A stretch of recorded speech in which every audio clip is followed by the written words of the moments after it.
ए दिदे काय करायला लागली ग? पेढा. कसला? कसला असतो पेढा? आणि दूध कुठं आणलं? साखर बघ केवढी टाकू दे, केवढा आहे थांबा आलो. एवढा. नेहमी टाक की त्यात.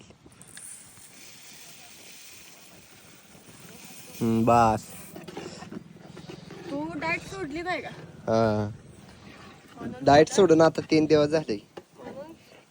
तूच महाग लागलाय की पेढा कर म्हणून आई साहेबांची. क्वालिटी लईच खतरनाक वाटायली. जरा चमच्यात घेऊन जाऊ बरं. अजून तयार व्हायचा आहे बरं का पेढा.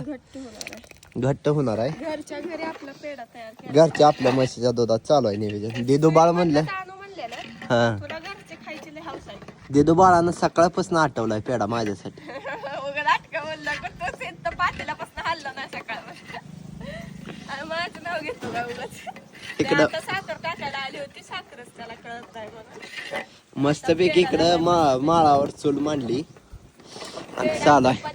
आजचा बेत असा आहे आमचा. हा तुम्हाला कसं वाटतंय नक्की कमेंट करून सांगा. कोणाकोणाला आवडते पेढा खायला ते पण सांगा. चला.